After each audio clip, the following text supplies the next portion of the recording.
అన్నపూర్ణ గారు మిస్ అయిన కేసులో ఒకవైపు విచారణ చేస్తూనే మరోవైపు సత్యమూర్తి గారు వాళ్ళిద్దరు డాటర్స్ తీసుకొని బయటకు వెళ్ళిపోవడం జరిగింది. ఎమోషనల్ వీడియో కూడా ఆయన షేర్ చేయడం జరిగింది. ఈ విషయంలో అతను తప్పనిసరిగా తిరిగి వికారాబాద్కు రావాలని మేము కోరినాము.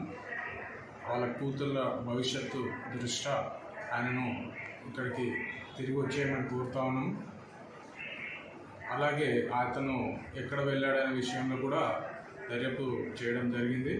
అతను పరిగి వెళ్ళి పరిగి నుంచి షాద్నగర్ మీదుగా శంషాబాద్ వెళ్ళినట్టుగా కొన్ని సీసీటీవీ ఫుటేజెస్ తీసుకోవడం జరిగింది.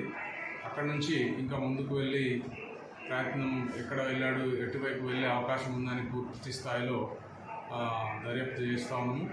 అతను మాకు ఇన్ఫర్మేషన్ ముంబై నుంచి రావడం జరిగింది. అతను ముంబై చేరుకున్నట్టుగా నాకు తెలిసింది. అది క్రాస్ చెక్ చేసుకోవడంతో అతను అక్కడే ముంబై వైపు వెళ్ళి అక్కడే ఏదో షెల్టర్లో ఉన్నట్టుగా మాకు సమాచారం వచ్చింది. ఈ విషయంలో మరికొన్ని టీమ్స్ ఫామ్ చేసి ముంబైకి పంపించడం జరుగుతుంది.